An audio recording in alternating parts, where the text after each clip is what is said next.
Hello guys, आज हम लोग जा रहे हैं कुमार विश्वास जी को देखने, जो कि राष्ट्र कवि के रूप में जाने जाते हैं। ये हमारी सारी टीम है, ठीक है। तो चलिए मिलते हैं हम एक ही बार वहीं पे। गाइस पहुंच गए हैं हम लोग कुमार विश्वास जी के जहाँ प्रोग्राम है वहाँ पे, ठीक है। अभी दिखाते हैं आप लोग को, 1 मिनट। ये उनकी गाड़ी है, देखिए दिखाते हैं। सुस्वागतम तुमने देखिए विश्वास सब जगाया, हमको अपनी नजर में उठाने का मतलब सिखाया, जीने लगे फिर से हम।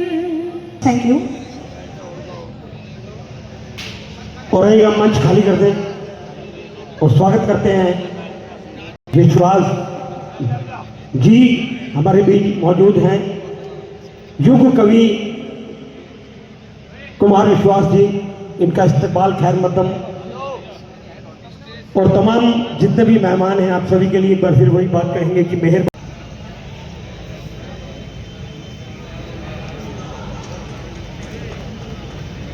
सोनू जैन जैन भोजली दिल्ली की तरफ से।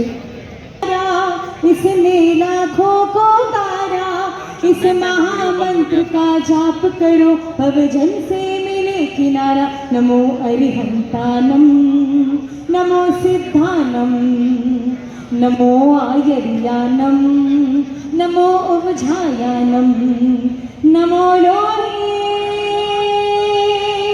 सब साहुनम, नमो लोहे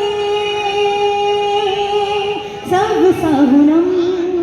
ऐसो मंत्र नमोकारो सब पाव पणासनो, मंगलानम च सव्वेस्मी पद्मम हवै मंगलम। तो एक बार फिर से मैं चाहूंगी हमारे मकान निकट के रह गए अभी।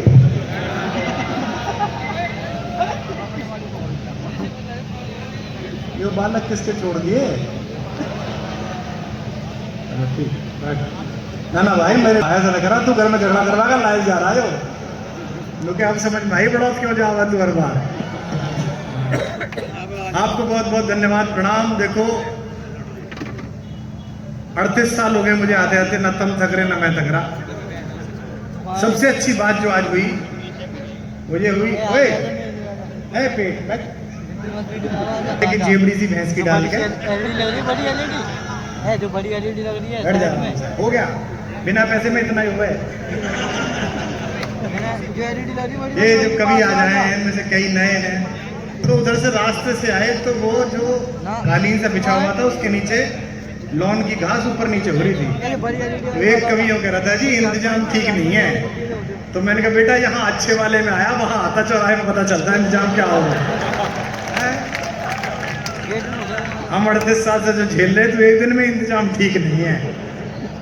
ये जो मिले हैं सुधरे हुए मिले, इनमें बखत लगे इतना। भाई ये किसके बालक कबड्डी खेले हैं? अरे तेरा तो युवराज को रोज ऐसी कबड्डी खेले, तो फिर तू क्या खेले?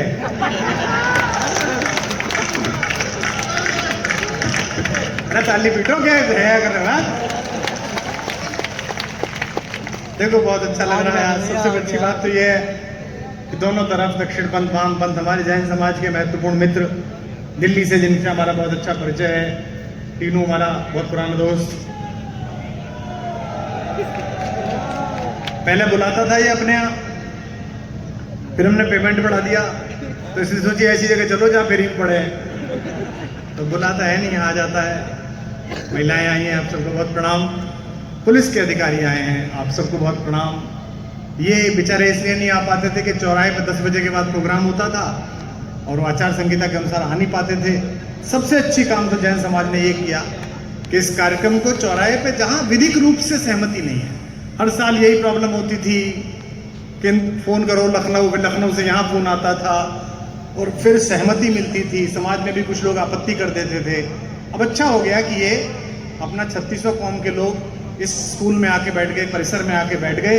और मैं आशा करता हूँ जैन समाज से कि आने वाले वर्षों में भी सदा आप इस कवि सम्मेलन की परंपरा यहीं रखें, यहीं पर यह कवि सम्मेलन होना चाहिए। हैं? 53वीं नींव यहीं रखी गई और बीच में से एक आदमी यूं कर रहा है इसकी हैं? हाँ, यही जानने में कलन में बलेनी में सब ये सोच रहा है, ये तो बाहर से टेलीविजन पे दिखे तो बाहर से आया दिखे। ये हमारा पारंपरिक घर है बड़ौद। मैं यहाँ लगभग 37 वर्ष से आता हूँ। 1988 में आया था। 9 सितंबर के दिन, 2 सितंबर को हापुड़ में था, 9 सितंबर को यहाँ आया था।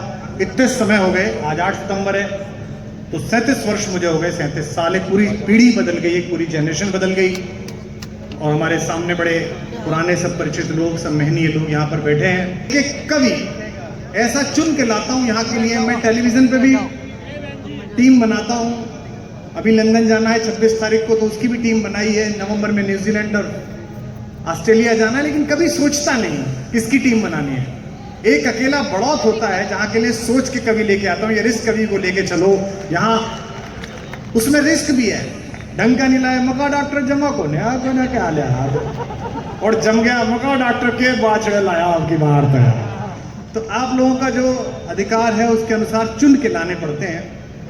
चूड़ियों के शहर फिरोजाबाद से, जहाँ के आभूषण पहनकर ही हमारी मातृशक्ति, हमारी माएँ, हमारी बहनें, हमारी भाभियाँ अपनी उपस्थिति को संगीत की गुंजार देती हैं, वहाँ से एक ऐसे बालक को पहली बार लेके आया हूँ जो हमारी अभी जो केवी शाला हुई थी, जिसमें सबको प्रशिक्षण दिया गया था देश भर के चुने हुए 15 कवियों को, उसमें उसने बहुत अद्भुत प्रदर्शन किया। और उसी दिन मैंने सोचा कि इसको लेकर चलना है, बहुत सुनाऊंगा।